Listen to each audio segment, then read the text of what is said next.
하나님 말씀은 갈라디아서 1장 7절입니다. 다른 복음은 없나니 다만 어떤 사람들이 너희를 교란하여 그리스도의 복음을 변하게 하려 함이라. 아멘. 말씀 제목은 값싼 복음에는 내일은 없다라는 두 번째 시간입니다. 값싼 복음에는 내일이 없다. 두 번째 시간입니다. 오늘날 팽배한 신앙관이 무엇일까? 많은 경우에 번영의 신앙입니다. 이 번영의 신앙은 소위 영적이라고 스스로 주장하는 은사주의자들의 사실 핵심 코드 중에 하나가 번영의 복음입니다. 번영의 신앙. 거기서 기적을 말하고 거기에 하나님의 놀라운 믿음의 역사, 축복의 어떤 그런 어떤 재정의 축복, 그런 말들을 하죠.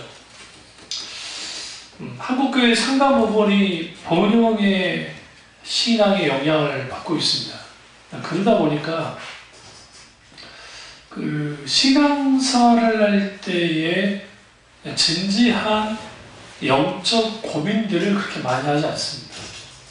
그러니까 그냥 종교로서 혹은 전통 속에서 교회를 다녀왔고 또 교회를 다니기 때문에 진정하게 하나님이 누구신지, 그리고 내 인생의 목적이 무엇이며 내가 어떻게 살아가야 되고 또 내가 하나님의 영광을 위해서 사는 것이 무엇인지에 대한 깊은 그런 사유와 깊은 어떠한 소위 말하는 생각을 하지 않아요. 묵상을 하지 않죠. 그러다 보면 이게 어떻게 올라가냐면 소위 쾌락주의적인 기독교가 됩니다. 물론 이러한 게 나타나면 반대로 금욕주의적인 기독교가 또 나타나기도 해요. 오늘날의 전체 기독교를 지배하고 있는 것은 쾌락주의적인 기독교예요. 왜냐하면 금욕적 기독교는 너무 나약하게 보기 때문에. 그러니까 이런 일들은 왜 벌어지냐면 쾌락적 기독교라는 것은 쾌락 광신한다, 쾌락 그걸 말하는 게 아니고 소위 말하는 복과 형통, 성공, 또 고스란히 야망을 담는 신앙관, 자기들의 야망을 담아놓은 그런 것들이 일상화되는 거예요. 그러다 보면 신념과 믿음이 구분이 안 되는 거예요. 자기 신념과 성경에서 말하는 믿음. 자기 신념은 자기의 확고한 의지, 자기가 바라는 소망에 의해서 신념이 좌우돼요. 그러니까 성경에서 말하는 신념은 무엇에서 좌우되냐면 약속이에요. 혹은 말씀이에요. 그러니까 하나님의 말씀이 우리에게 주어질 때 거기에 믿음이 생성되고 그것을 신뢰하고 확신하는 것이 믿음이에요. 성경에서 말해요. 근데 그 신뢰함과 확신 또한 성령의 은혜가, 성령의 조명하심이 없으면 불가능합니다. 문제는 뭐냐면 번영의 신앙에 빠져 있으면 복과 형통의 신학적 의미를 왜곡시켜요. 어떻게 왜곡시키냐면 히브리서 11장 1절에 있는 말씀, 믿음은 바라는 것들이 실상에 보지 못한 것들의 증거라고 하잖아요. 이걸 현세적인 것으로 해석해요. 믿음을 심리적인 개념으로 바꿔버립니다. 그러니까 신념과 확신을 가지고 계속 바라보는 것, 그것이 믿음이라는 거예요. 그걸 갖고 있으면 성공할 수 있고 복받을 수 있고 그게 된다는 거죠.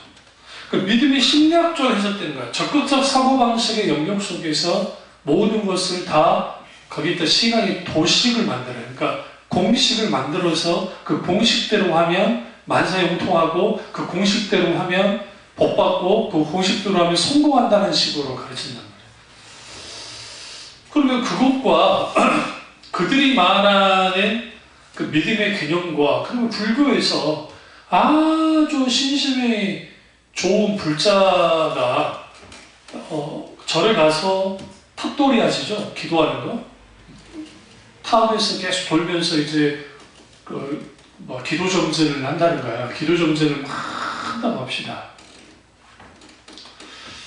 그럼 그들이 뭘 바라보면서 하겠어요? 그게 사업의 뭐 확장이 된 사업 문제를 해결하는 것이든 가정의 문제를 해결하는 것이든 기타 등등 그 여러 가지를 이제 소원 성취를 위해서 그렇게 계속 뭐 하느냐?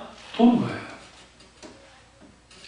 근데 이게 진념에 가까운 소원을 가져요. 진념을 갖는 거예요. 그렇게 해서 부처님으로부터 뭔가 얻어내면 그거는 부처님의 의독이고 그 얻어내지 못하면 내 정성이 부족했구나 이제 신심이 좋다고 할 때 그게 아니면 에이 부처님이 내 기도도 들어주지 않네 그럴 수 있다. 이게 기독교도 똑같습니다. 내가 하나님 앞에 정성 들여 기도할 때는 응답을 받아 하나님 은혜가 나한테 이렇게 있구나. 응답이 없으면 이따야 하나님 내가 믿어서 뭐해 라고 하는 자기 신념을 앞서서 기도로 밀어붙이는 거예요. 그것에 대한 이론적인 바탕을 어디서 가져다 주냐면 오늘 그 히브리서 11장 1절과 2절, 1절을 그 번용주의적인 해석을 가해버리기 때문에 심리학적인 요소를 가해버리기 때문에 그렇게 되는 거예요. 그러나 사실 그 헬라어 원절을 딱 들여다보면 그런 의미와는 전혀 상관없어요. 그러니까 보이지 않는 휘포스타시스라고 하는 보이지 않는 데 증거가 된다 막 그런 것들은 권리증서라는 뜻이에요. 그러니까 권리증서라는 말은 뭐냐면 이미 하나님께부터 권리증서를 받았다. 그건 확실한 거예요. 근데 그게 그런 확신이 누구로부터 주어지느냐? 성령을 통해서 주어지는 거예요. 히브리서가 근본적으로 말하는 바라는 것과 보이지 않는 것은 현서적인 것이 아니라 내세와 긴밀히 연결되어 있어요. 그래서 11장 6절에 히브리서 11장 6절에 하나님께 앞으로 받을 상급에 대해서 말하는 흙과 관계가 있어요. 하늘의 본향을 바라봐라. 하나님의 경영을 지으실 터가 하는 이제 이 땅이 하늘이다 하면서 11장 히브리서 11장 10절, 히브리서 11장 14절, 16절 그리고 하나님의 주신 상에 대해서 바라보라고 히브리서 12장 26절 방향이 어디를 가 있냐면 내세에 하나님께로부터 받을 상에 대해서 아주 강조하고 있습니다. 그런데 값산 복음의 원인은 첫 번째 이유는 뭐냐면 구원의 주관성이 있어요. 주관성이에요. 값산 복음 원인이. 구원의 주관성이란 말은 이거예요. 내가 기도했는데 막 눈물 콧물이 나면서 하나님 내 죄 용서해 달라고 막 기도했다 이거예요. 그래서 종교적인 체험을 했으니까 나는 구원받은 것이다. 글쎄요. 그게 맞을 수도 있고 맞지 않을 수도 있어요. 왜 그러냐면 내가 아무리 눈코 뭐 그거 흐르고 막 정말 그렇게 우로 잡혔다 할지라도 근본적인 내 사상과 생각과 가치관과 그것이 변화가 근본적으로 없다고 한다면 그 사람은 그게 그 집회 현장이 그게 어떤 상황인지 모르겠는데 그게 분위기를 아주 무익게 해가지고 하는 만약에 집회였다라고 하면 한번 생각해봐요. 그게 찰스 피니의 아주 큰 그 실패였어요. 그러니까 오늘날의 적극적 사고방식이나 이러한 그 식의 신앙의 그러니까 소위 영적 체험의 이론적 바탕, 실제 바탕을 한 게 찰스 피니예요. 그러니까 개혁교회에서는 찰스 피니를 좋지 않게 봅니다. 물론 하나님 한 세대에 썼던 건 인정을 하지만 아주 문제가 많았다고 보는 거예요.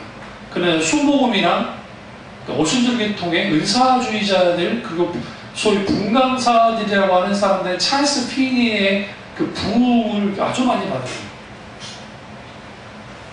그러니까 이런 거죠. 하나님의 부흥을 우리가 열심히 기도하고 열심히 말씀하고 열심히 하면 하나님의 부흥을 우리가 끌어들일 수 있다고 생각하는 거예요. 그러니까 자기들의 능력과 힘으로 막 열심히 기도하고 하면 하나님의 역사가 나타날 수 있다고 생각합니다. 그러나 성경에서는 만약에 그랬다고 한다면 그 미문에 앉아있던 안전뱅이를 베드로와 요한이 이제 우리에게 은과 금은 없어서 나사렛 예수 이름으로 일어나라 라고 이제 걸어라 하면서 이제 이렇게 세워주잖아요. 그 미문을 예수님도 적어도 한 3번에서 4번을 왔다 갔다 하셨어요. 그러니까 그 사람은 늘 그 자리에서 구걸하며 살았던 사람이에요. 예수님이 능력이 없어서 그걸 고치지 않은 게 아니에요. 그러니까 예수님 마음대로 그분이 하나님이시니까 할 수 있죠. 그럼에도 불구하고 아버지 뜻대로 모든 것을 하셨어요. 스스로가. 그러니까 하나님의 치유의 역사 그리고 놀라운 하나님의 일들은 하나님의 주권에 의해서 되어지는 거예요. 우리가 아무리 준비를 잘하고 많이 한다고 해서 되어지는 게 아니에요. 사실. 물론 그건 중요해요. 중요하지 않다는 게 아니에요. 그럼에도 불구하고 부흥을 끌어올 수 있다고 생각하니까 이제 어떤 공식이 생겼냐면 내가 열심히 기도하면 내가 소나무라도 막 쓰러뜨리고 그런 기도를 하면 거기에 은사가 주어진다고 생각한 거예요. 실제로 은사가 주어진 경우가 있었어요. 그것은 은사를 사모하는 자에게 주시기 때문에 그 사모함 속에 하나님의 놀라운 은사들이 나타났지만 문제는 뭐냐면 거기에 너무나 많은 부작용이 일어났단 말이에요. 소위 은사 받았다고 하는 사람들 중에 여러 영적인 부작용들이 너무 많이 일어났어요. 소위 예언기도라고 하는 거죠. 그 구원의 주관성은 뭐냐면 내가 신앙생활을 잘할 때는 내가 구원을 받을 것 같고 여기서 신앙생활을 잘하는 것은 어떤 거라 했죠? 하나님과 친밀한 교제, 하나님을 가까이 하고 그 하나님의 친밀한 교제 속에 하나님의 음성을 듣고 이 음성은 무슨 계시를 만나는 게 아니에요. 그 친밀함 속에 있는 하나님의 우주의 뜻을 내적 감독이 된 주로 하나님의 말씀을 성경 말씀을 통해서 주어지는 그러한 것들이 없기 때문에 내가 신앙생활 못한다고 생각하는 게 아니라 보여져. 내가 기도생활, 성경에 있는 거, 뭐 예배 드리는 거 이런 거 못해가지고 내 신앙의 문제가 생겼구나. 그러면 무슨 일이 벌어지냐면 자기가 구원받지 못할 것 같은 상황에 빠지는 거예요. 그러니까 어쩔 때는 구원받는 것 같고 어쩔 때는 구원받지 않는 것 같고.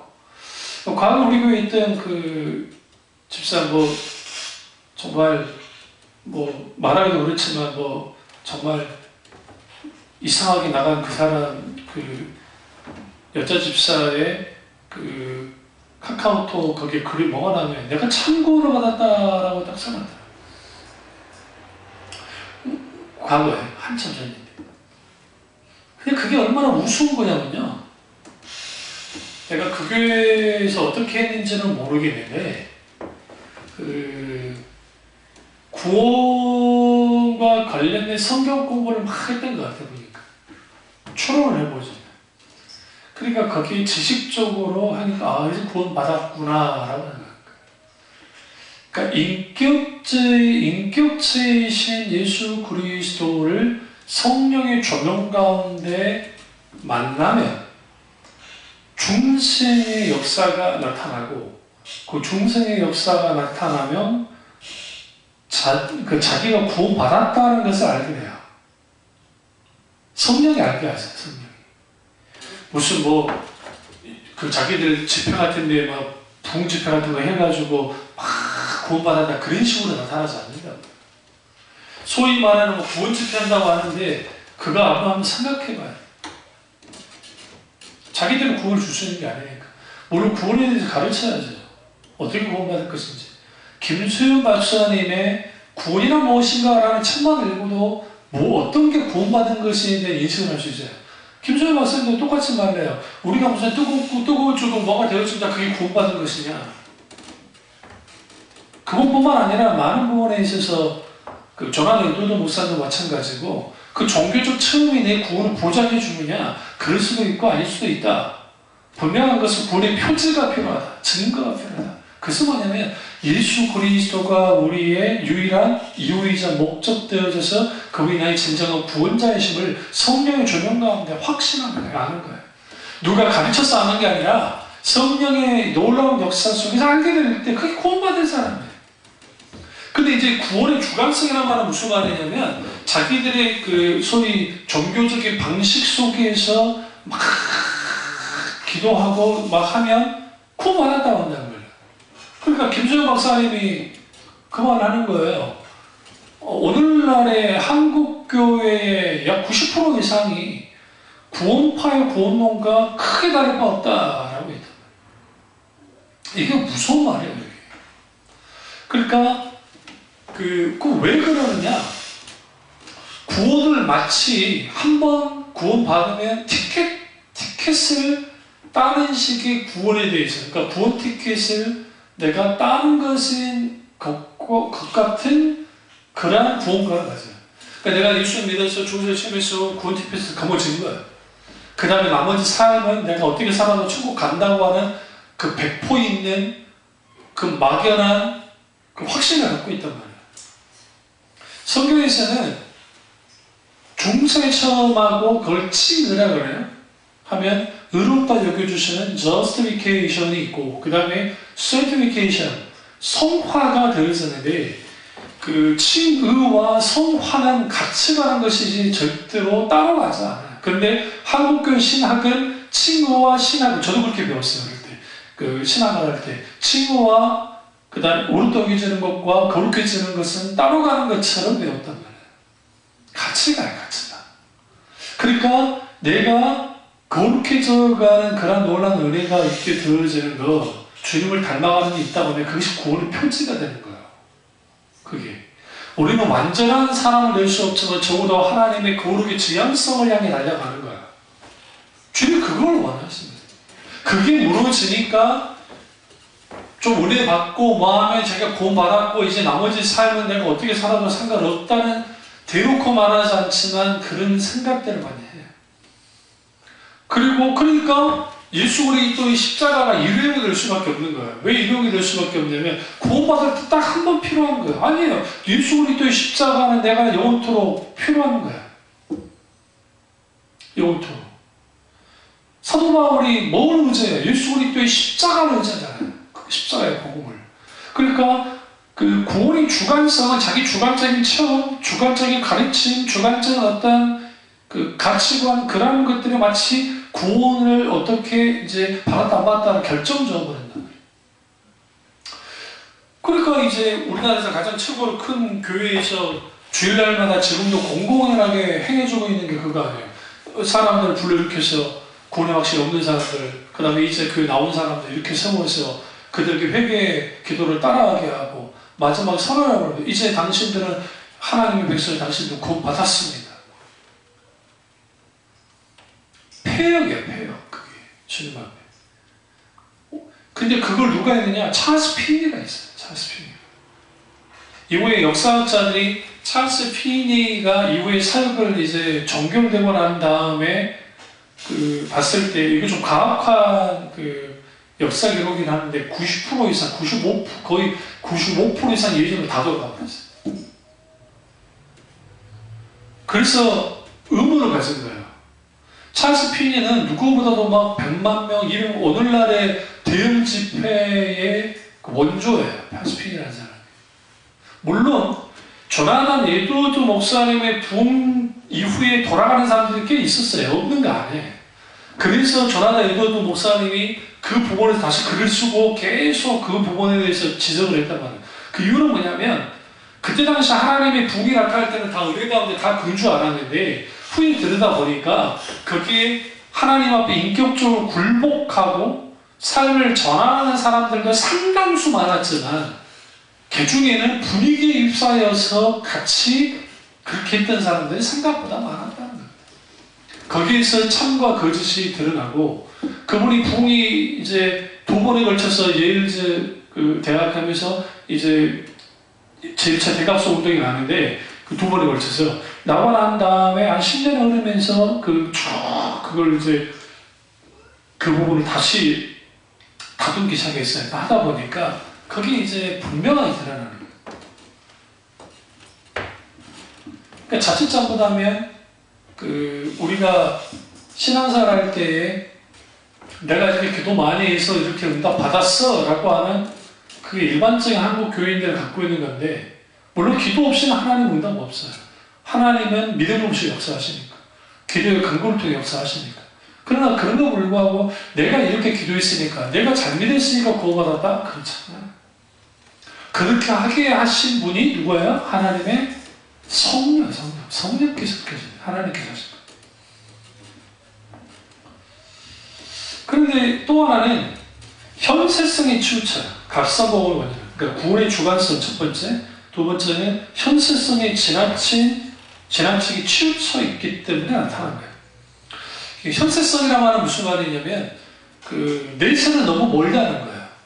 그러니까 존 파이퍼 목사님의 말대로 우리가 마지막 하나님 나라에서 누려야 될 그 영광들을 이 땅에서 누리기를 원한다는 거예요. 근데 그 이 땅에서 누리기 원하는데 그런데 그게 뭐였냐? 돈이에요, 돈. 그러니까 우리가 그 자본주의 안에서 살고 있는 한국 사람들, 뭐 미국 말할 것도 없고 그런 사람들은 그 돈에 대한 집착이 신앙에 가까워요. 그 물질에 대한 집착이. 그러니까 물질에 대한 집착이 신앙에 가깝기 때문에 신앙생활 하다가 하나님의 물질과 하나님을 뭐하지 못하겠죠? 함께 섬길 수 없다고 말씀하셨는데 물질 섬김이 신앙에 가깝기 때문에 이걸 놓을 수가 없는 거예요. 그러니까 하나님이냐 물질이냐, 오늘날은 다원화 사회 속에 있으니까 이것도 좋고 저것도 좋다고 하는 다원주의 속에 있기 때문에 이런 논리가 구시대적 발상같이 느껴지는 거예요. 이 시대의 사조가 그래요.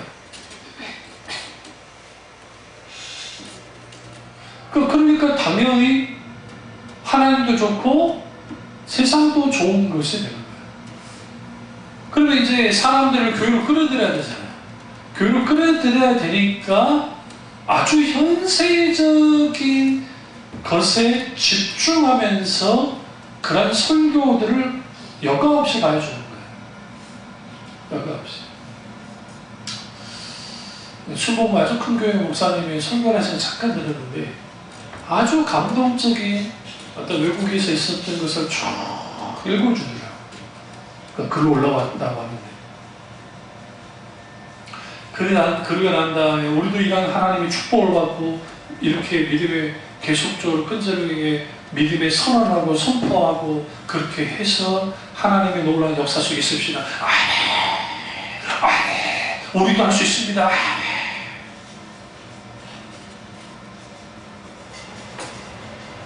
그런 설교 들으면 아주 신납니다.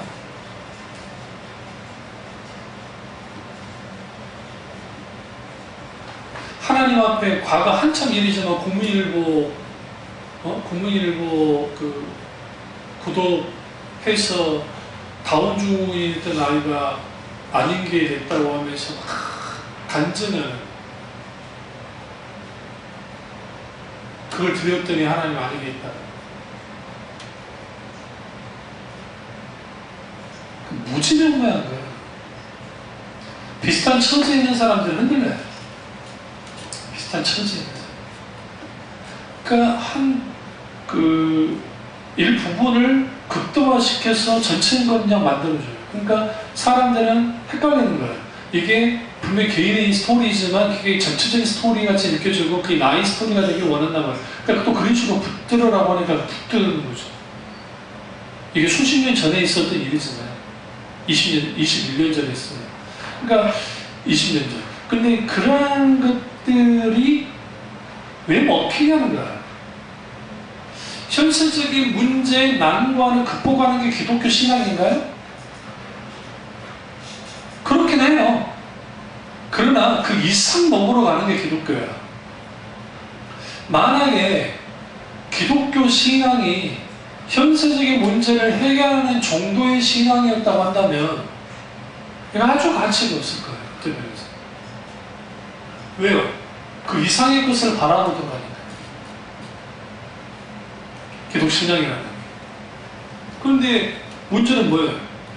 문제는 현세 중심적인 신앙을 갖다 보니까 그 현세 중심적인 신앙이 결국은 신앙을 어떻게 만들어내냐면 아주 하나님을 이 땅에 필요로 한 자기 수단으로 어떻게 사용하고 쓸 수 있는 그런 신앙 정도로 격화시켜요. 이게 문제입니다.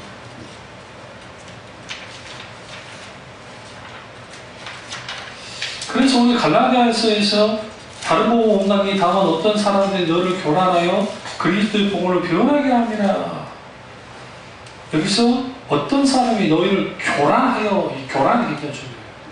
그러니까 혼동케 하는, 무엇이 참이고 무엇이 거짓인지를 알지 못하는 겁니다.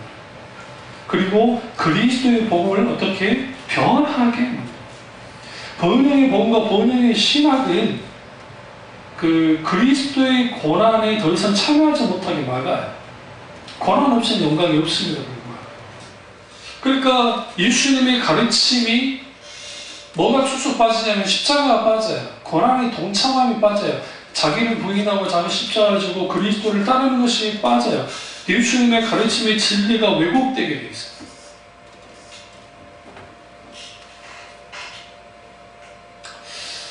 마치 이거죠. 비복음적인 설교는 단번만 있는 하얀 쌀밥과 같아요. 젊은 시절에 쌀밥 먹어도 상관없지만 나이가 들면 쌀밥을 지향하고 현미라든지 다른 그 양곡을 섞어서 먹어야 된다 하잖아요. 그러니까 그런 것만 계속 먹는 거예요. 이런 밥을 먹으면 매일 배고픕니다. 더 중요한 더 자극적인 어떠한 것을 원해요. 그러니까 더 자극적인 요즘에 그러잖아요. 짜고 단 음식이 맛있다는 식으로 현대인들이 그렇게 돼 있잖아요. 담백하고 원래의 그 식재료의 맛을 느끼게 하는 음식보다는 그러잖아요. 그러니까 제가 저염을 하다 보니까 과거에는 저도 단짠을 아주 좋아했던 사람이니까 저염을 하다 보니까 그 저염하다 보면 그 본래의 그 식재료의 맛이 느껴져요. 놀랍게도. 그러니까 이게 1년 이상 이제 저염을 하다 보니까 그런 게 벌어지는 거예요.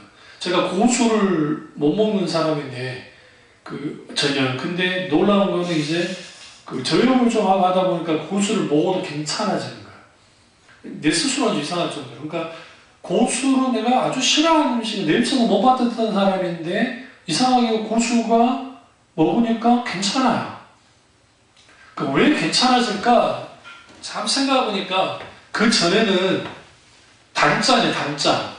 짜고 단맛에 길들여서 그런 음식에 막 추구하다가 본의 아니게 저염을 하니까 이제는 그 본래 그 식재료의 그 맛을 조금씩 음미하는 걸 알기 시작했고, 그게 고수까지도 이어진 거예요, 고수까지. 일반 고수가 잘 안 되는. 그러니까 그 고수 먹어도, 저번에 결혼식 갔을 때도 고수 좀 여가지고 먹었거든요, 쌀국수 먹을 때.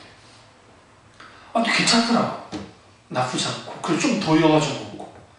그러니까 건강에 굉장히 좋다는 고수가. 근데 그런 게 돼야 되는데, 오늘 너무나 많은 교인들이 이러한 이 번영의 신학과 관련된 현세성, 소위 신앙의 현세성 자체는 나쁜 게 아닌데 너무 신앙을 이 현재성 안에 가둬버린 거예요.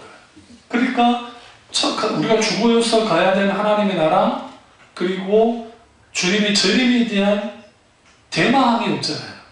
그러니까 어느 날인가 이장님의 그 구원 휴고 불발 이후에, 이단 이장님의 불발 이후에 한국교회 재림신앙이라는 게 거의 죽어버렸어요.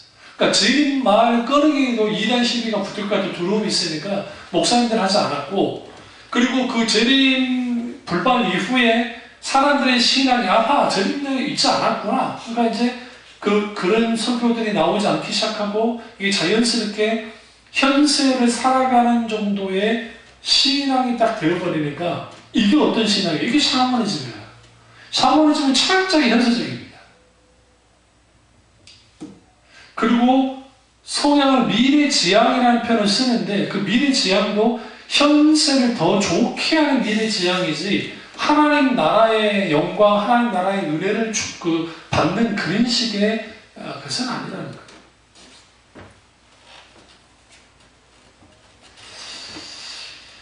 그러니까 고난 없이 하나님의 영광이 없음에 불구하고 있다는 거죠. 그러니까 성경이 아닌 다른 것들로 설교 내용을 채워요. 그게 뭐냐면 그 공통적인 특징이 감동적인 스토리예요. 이야기예요. 감동적인 이야기를 해줘요. 그러니까 재밌는 게 그런 설교들을 제가 보면, 그러니까 김남주 목사님 소개를 딱 들으시면 감동적인 스토리가 하나도 없어요.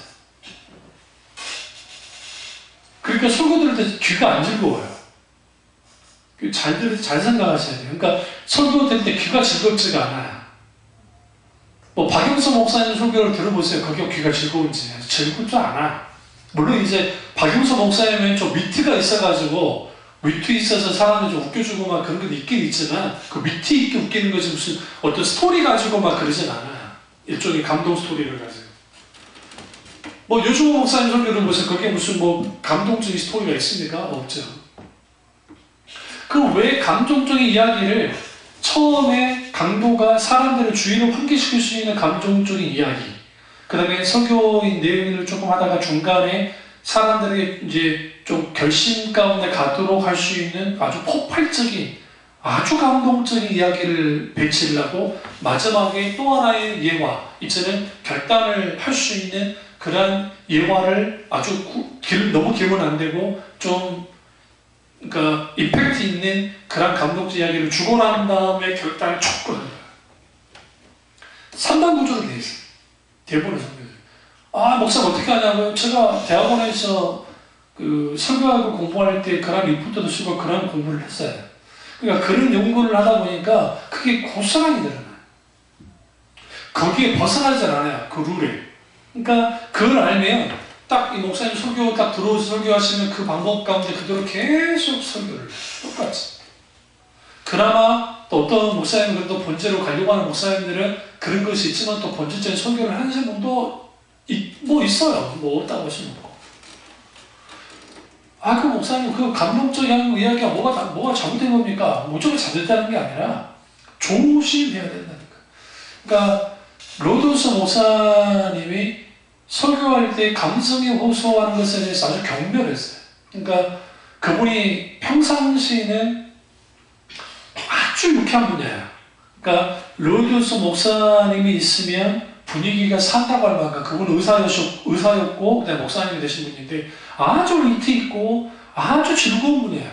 그런데 설교 현장에 딱 섰을 때에는 그분은 그 위트를 생각하지 않았어요. 그 이유는 뭐냐면 내가 하나님을 대신할 수 없고 하나님의 말씀이 그들에게 역사되어진다. 그러니까 뭐에 호소하느냐? 지성의 호소예요. 단순히 지식에 호소한다는 게 아니라 총명해. 이 굳어져 버리고 소위 말하는 이 끼워있는 그런 총명을 열어야 되니까 그 말씀만 읽을 수 있어요. 성령께서. 그리고 전하대 리터도 목사님 글들 보면 그게 많이 나와요. 그게 안 돼요. 그러니까 당연히 설교는 아주 감동적인 이야기가 있고 또 하나는 영웅적인 행동을 부각시켜요. 어떤 특정 사람이. 이 사람이 이렇게 해서 이렇게 해서 이렇게 했습니다. 아주 그러한 것들이 나타납니다. 그러면 사람들은요, 두 가지 반응이 있어요. 하나는 대단하다라는 것과 또 하나는 그러니까 좋게 말하면 경쟁심이고 나쁘게 말하면 질투가 나는 거예요. 이 두 가지가 효과가 있는 게 그 경쟁심에서 나도 더 잘해야지. 나도 저기에 성공할 거야. 그러니까 간증을 막 사용하는 교회들이 조심해야 될 게 뭐냐면 그들의 영웅적인 행동을 드러냄을 통해서 교인들에게 신앙적 자극을 주려고 해요. 효과가 정말 있어요. 근데 그만큼 뭐도 있냐면 부작용 또한 아주 심해요. 부작용 또한. 그러니까 그러한 일들을 감행을 해요. 왜 감행하느냐면 신앙의 현재성에 묻혀있다 보니까 양산시켜야 되잖아요. 신앙의 동력을. 그러니까 이 땅에 보여지는 눈에 보이는 행동들이 중심이 되는 거예요. 그러니까 그런 것들이 되다 보면 이제 헌금 잘하고 눈에 보이는 봉사 잘하고 믿음 좋은 사람 취급해주고 그런 사람들이 교회 직분자가 되고 중직으로 올라가잖아요. 그러니까 올라가니까 그럴수록 중주도 주고 소위 신앙심이 좋다는 식으로 계속 취급을 시켜준단 말이에요. 그러니까 그들의 중심의 내면 세계에 하나님의 말씀이 얼마나 있으며 그리고 하나님 나라에 대한 갈망함이 얼마나 있는지에 대한 그리고 하나님과의 교제의 정도가 어떠하고 하나님 나의 자기의 삶이 하나님의 목적이 나를 향한 목적과 합한 삶인지에 대한 분별도 하지 않고 살아가는 거예요. 그저 교회 안에서 갇혀서 교회 안에서의 활동으로 신앙생활을 다 했다고 생각하는 거예요. 그 삶 속에서의 삶이 신앙이 나타나지 않고 직장 속에서 신앙생활이 나타나지 않는, 그러니까 신앙의 성패가 다 실질상 가정과 자기의 삶의 현장에서 신앙의 성패가 결정이 되는데, 그냥 교회 안에서 자기 교회주의에 빠져서 그 안에서는 신앙생활하면 다 된다고 생각합니다. 그런 신앙관이 한국 교회에 너무 가득하죠. 그러니까 이중적인 거예요. 이중적이란 말이에요. 그러니까 교회 안에서는 아주 믿음 좋은 권사님이시고 장로님이신데 집에만 가면 폭군으로 변하는 분도 있고, 그런 분들이 있어요. 과거에 한참 전에 한 십몇 년 전에 우리 노예 도로 목사님 한 분이 계셨는데, 이제 거기 개척에 있다고 저도 가서, 우리 시찰회 소속이니까 같이 가서 예배를 드려줬어요. 목사님 인상이 좋더라고요. 사모님도. 근데 사모님의 얼굴이 조금 어두우시더라고요. 그래서 그러신가 보다 하고 이제 직접 잘 받고, 또 기념으로 맞춰준 수건도 받아서 왔는데, 그리고 한 4개월 지났는데 그 목사가 사모님을 그렇게 패는 거예요. 그렇게. 거의 죽을 만큼 막 검찰에 들어가 별나는.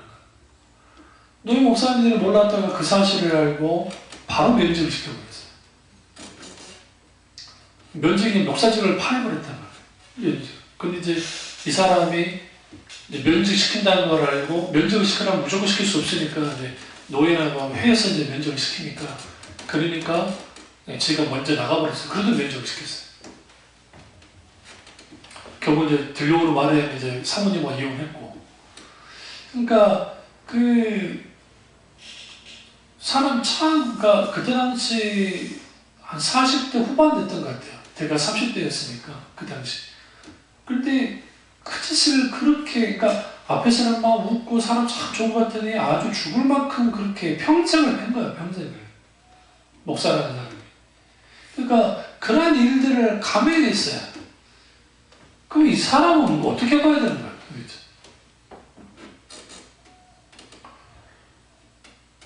신앙이 하나님 그분이 내 삶을 지배하고 지탱해야 해요.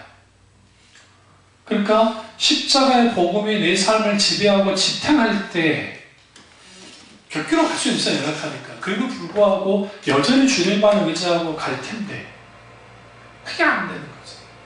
그러니까 이번에 지금 수원교부 신부 물이 일으켰던 그 내부에서 문제가 굉장히 많잖아요. 수습하는 과정에서. 심지어는 어떤 신부가 전화했다잖아요. 그 피해자한테. 너 사귀는 거였다며? 피해자한테 신부가, 다른 신부가. 그러니까 오늘 이제 불이 나게 자기들 공동 한다는 식으로 하잖아요. 이게 폐쇄적인 카톨릭의 구조 속에 있는 거예요. 제가 일부러 평화방송 봤을 때 평화방송에 그 내용이 나오는데 다 뺐더라고요. 그냥 이거 잘 수습하도록 하기로 했습니다 하는 식으로 끝내버리더라고요. 아니요, 자기들의 치분이다 그럴 수 있는데,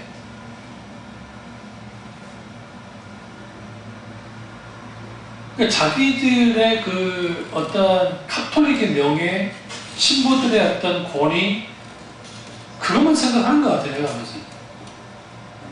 그럼 그것이 신부님의 사회만 그렇습니까? 그렇지 않아요. 우리 개신교도 똑같아요. 뭐 다를 거 없어요. 똑같아요. 뭐 우리가 카톨릭부터 나가는 게 제가 이만하는 게 아니고, 무슨 논리가 더 앞서야 되냐면 하나님 나라의 논리가 더 앞서야 되는데, 하나님 나라의 논리보다는 세상 논리가, 파벌 논리가, 자기들의 어떤 이권 논리가 더 앞서는 거예요. 그러니까 당연히 그 안에서 하나님의 선자리가 없죠. 잘 들으세요? 기독교는 유리 도덕적인 종교가 아니에요. 이거 아주 중요한 거야.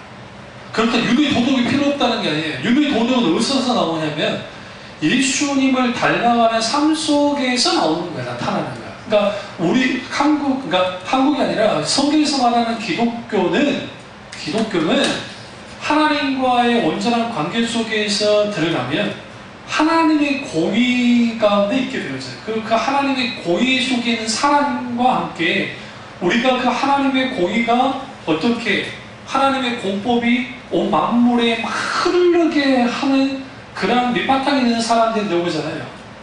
그래서 우리는 윤리 도덕적인 어떠한 규칙에 맞추는 그러한 기독교가 아니라 윤리 도덕이라는 것은 그리스도의 성품을 닮을 때 나타나는 열매로서 나타나요. 그러니까 기독신앙은 윤리 이상이에요.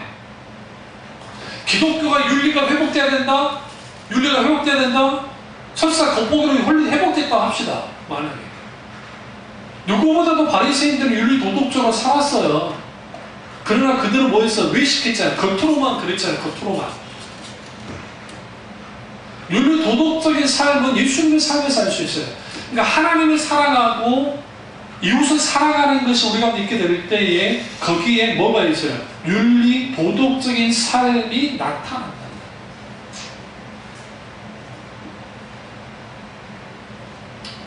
윤리 도덕적인 삶.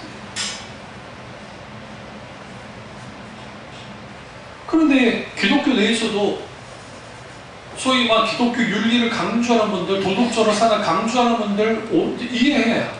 근데 자칫하면 어떤 함정에 빠질 수 있냐면 윤리 도덕적인 걸 강조하다 보면 그게 이제 그 총교도의 초기의 총교도들은 하나님의 놀라운 은혜, 성령의 기름부음과 임재, 그리고 거기에 말씀과 성령의 조화 가운데 있게 되었기 때문에 그들은 아주 윤리 도덕적이었던 사람들이었어요. 그러니까 그들이 윤리 도덕을 추구했기 때문에 그게 나타난 게 아니라 하나님과의 관계가 옳았고 아주 하나님 말씀 중심으로 잘 서여 있었기 때문에 그들의 삶까지도 신앙의 지배에서 그 윤리 도덕적인 삶이 나왔다고요. 이걸 잘 알려면 김나정 목사님 책 가운데 하나님의 도덕적인 통치라는 책을 읽어볼 수 있어요. 누구보다 윤리 도덕적이에요. 아주 윤리 도덕의 수준이 누구보다 높으냐면 세상 사람보다 높아지게 되어 있어요. 그런데 하나님의 은혜가 후대에 갈수록 충교도 가운데 사라지고 모양만 남으니까 그들이 윤리 도덕을 추구하기 시작했단 말이에요. 그 윤리 도덕을 추구하니까 이제는 바리새인들처럼 자기들이 만들어낸 매뉴얼 안에 규칙함에 들어와야 신앙을 잘한 것이라는 식으로 만들어요. 속은 아주 그냥 영적으로 썩을 대로 썩었습니다. 그러니까 윤리 도덕만 강조하면 기독교가 윤리 도덕만 회복하면 된다 하면 그런 식의 소위 말하는 아주 경직된 아주 그런 생명 없는 그러한 식의 그 총교도 후반에 갔을 때 그런 걸로 딱 전락할 수 있어요. 그리고 또 하나는 뭐냐면 그 윤리 도덕만 강조하면 거기에 자기 의가 들어가는 거죠. 자기 의. 강조하는 게 잘못됐다는 게 아니에요. 그럼 그것만 강조하면 큰 문제를 갖습니다. 한국 교회가 이렇게 질타를 받는 것은 윤리 도덕적으로 문제가 있기 때문이긴 해요. 불명하게. 현상이. 그러나 한국 교회가 이렇게 질타를 받는 것은 뭘 잃어버렸어요? 하나님의 카도시, 하나님의 거룩을 잃어버린 거예요. 그 하나님의 거룩이 하나님의 교회 교우들에게 하나님의 백성들에게 내가 거룩한 너희도 거룩하라고 하는 그 말씀처럼 우리가 하나님의 거룩의 방향으로 가는 몸부림치는 우리 힘으로 그게 가능하지 않다는 걸 알기 때문에 항상 하나님의 은혜를 구하고 성령님의 도우심 속에서 그 삶을 살아나가 보면 적어도 예수 믿는 사람이 예수 믿지 않는 사람보다 윤리 도덕적으로 우위에 있다는 것이 탁 드러나요. 그게 성경에서 말하는 신앙이에요. 그게 성경에서 말하는 신앙. 근데 그게 안 되어지면 그 비복음적인 것들, 그 비복음적인 같은 설교를 듣고 자라는 사람들은 아주 설교가 재밌어요. 지루한 줄을 몰라요. 신나요. 때로는 울기도 하고 때로는 웃기도 해요.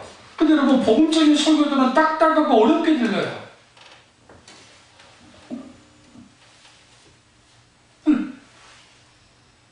그 현세적인 아주 지극히 현세적인 신앙을 하니까 그러니까 이제 또 강조되는 게 뭐냐면 세상 철학과 지혜예요. 그 대표적인 게 그 이제 그 이걸 뭐라고 하냐면 그 경영학은 아닌데 처세술과 관련된 책들 있죠. 그러니까 그런 책들. 일본에서는 주로 베스트셀러가 처세술 책이 다 베스트셀러거든요. 지금까지도.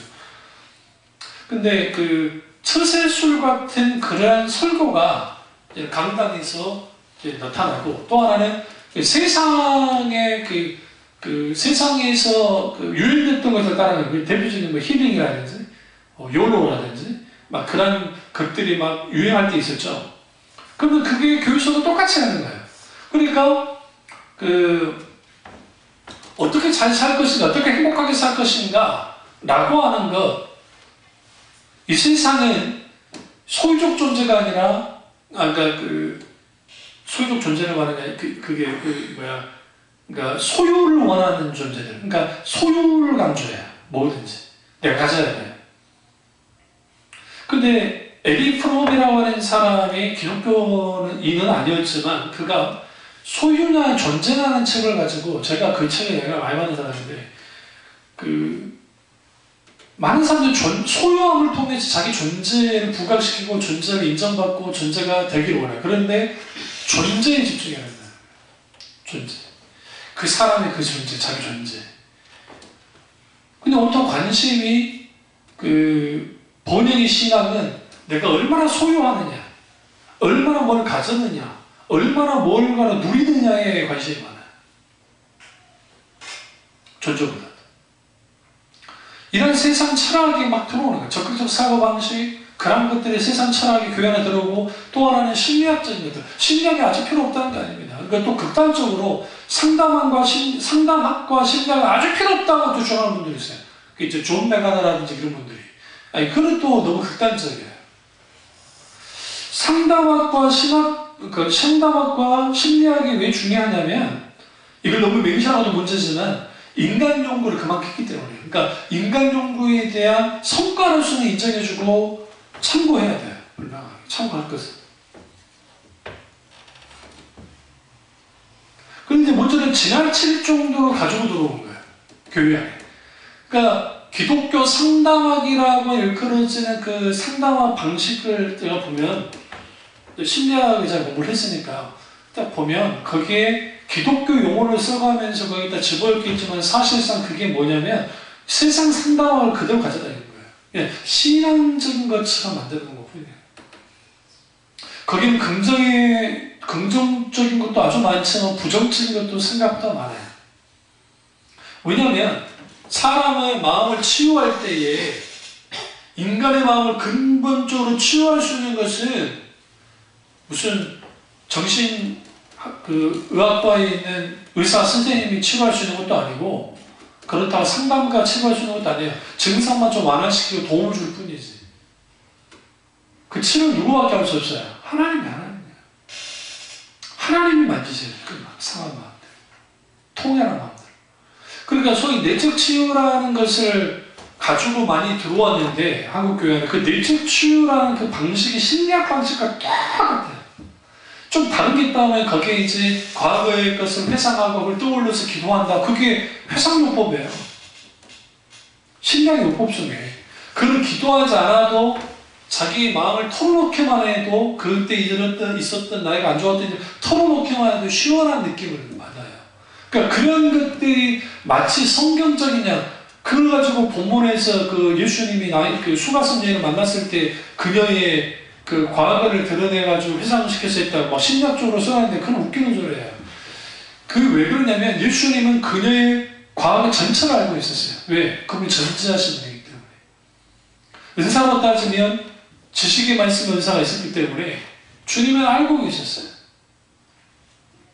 그러면 그걸 떠오르게 해서 그녀를 고치고 싶어 하신 겁니까? 그거 아니에요. 그녀가 지금 자기 처지인식을 분명하게, 이제 그녀의 이 예언의 은사이든 지식의 말씀 은사이든 그걸 통해서 그녀가 집중했어요. 예수님께. 왜? 그녀의 과거를 알고 계시니까. 선지자가 아니면 이룰 수 없다는 걸 알았기 때문에. 그 다음 이후에 선지자가 이상의 분인 걸 알았어요. 그분이 메시아라는 걸 알았단 말이에요. 그게 성령의 놀라운 역사 속에 가는 것이 있던 거예요. 그러니까 성령의 역사가 없는 어떤 치유도 다 한계가 있어요. 마치 그런 게 있으면 다 될 것처럼 만들어놔요. 또 하나는 천세술이에요. 천세술의 요법은 처세술은 이렇게 처세하면 된다. 이걸 잘하는 사람이 지금 홍대에 있는 그분이 그런 걸 잘 가르쳐요. 그런 것을 가지고 지금 용산에 있는 그 교회가 그렇게 커졌고. 그러니까 그 처세술적인 아주 그 달변가적으로 그를 이용을 하면 사람들이 그런 소리를 들으면 그런 강연을 들으면 막 사람들이 뜨거워져요. 근데 그게 하나님의 말씀이 작용해서 되어지는 게 아니에요. 진짜 분명해. 또 하나 마지막으로 하나 들자면 간증이에요. 그러니까 간증을 어떤 사람을 간증을 세울까요? 여러분이 담임 목사가 한다면 일단 교회에 도움이 되는 사람, 그리고 또 하나는 뭔가 교우들을 뭔가 신앙을 다시 각성시키고 일으킬 수 있는 그런 사람. 그러니까 그래서 간증서를 써내라 그래요. 그런 교회가 있어요. 여자 목사님 목회하는 곳인데, 그래서 그 간증서를 다 써내게 하고 자기가 훑어봐요. 스텝들을 훑어보고 그 다음에 그거는 분별한다는 표현을 쓰는데, 그거는 분별해서 가지고 오고 그걸 가지고 이제 이야기 나누고 해서 이제 글들을 세우는 거예요. 그러면 여러분 정말 도저히 간증할 수 없는 내용까지 간증하는 분들이 있어요. 용기가 대단한 거예요. 어느 간증은 동성애자였었는데 자기가 동성애 때 했던 거를 간증하면서 하는 분도 있더라고요. 정말 대단한 분이죠. 그러면 근데 여러분 이게 일종의 충격요법이 되는 거죠. 이야, 저런 사람이 간증하는 교회요. 얼마나 살아있는 거예요. 얼마나 대단한 거예요. 물론 성경에 자기 죄를 고백하며 야고보서에 보시면 회개하라는 그런 말씀도 있습니다만은, 그러니까 그러한 것들이 있다 보면 마치 그 교회는 용광로 같아서 그러한 것들도 다 씻어주고 다 용광로처럼 다 해가지고 정화시키는 교회라는 인식들을 교인들에게 확 가져다 주는 거예요.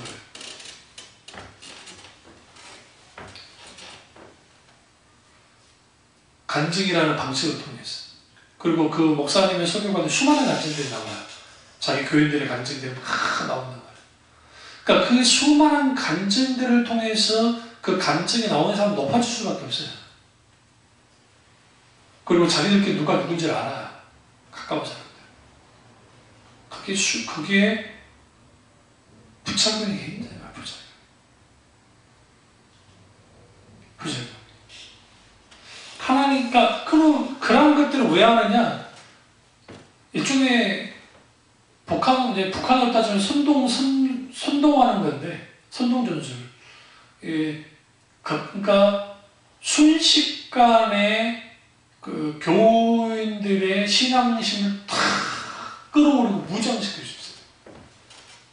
그러니까 여기 보면 그 좀 큰 교회들 간증 집회를 계속 하잖아요. 어떤 유명한 목사 그 간증 집회를 하는 이유가 그들의 신앙을 통해서 그 간증 집회를 듣고 그 간증의 신앙에 어떤 자기로 돌아오는 건 그건 긍정적이라고 생각해요. 저 부정적이라고 생각하지는 않아요. 그러나 그 간증 또한 다들 한번 분별을 해봐야 돼요. 다 분별을 해봐야 되고, 그리고 그 내용이 전체가 다 그 사실이라고 볼 수도 없는 거예요. 왜? 뻥튀기도 할 수 있기 때문에. 그러니까 신앙의 유익은 어느 정도 될 수 있다는 인정을 해요. 그러나 신앙을 바르게 세우는 데까지 가느냐? 그렇지는 않아요. 하나님의 말씀, 살아서 그 말씀이 우리 가운데 역사되어요. 그렇기 때문에 값산복음에 내일이 없어요. 왜 내일이 없냐면 자기들의 구원의 주관성, 그리고 현세성에 함몰되어 있기 때문에, 거기 몰려있기 때문에 이 신앙이 세워지지 않는 거예요. 어떻게 세워지잖아요? 하나님 관계 속에서 온전히 세워지지 못해요. 계속해서 다음 주에 한번 끌고 나가도록 하겠습니다. 기도하겠습니다. 자, 기도하실 때 주님이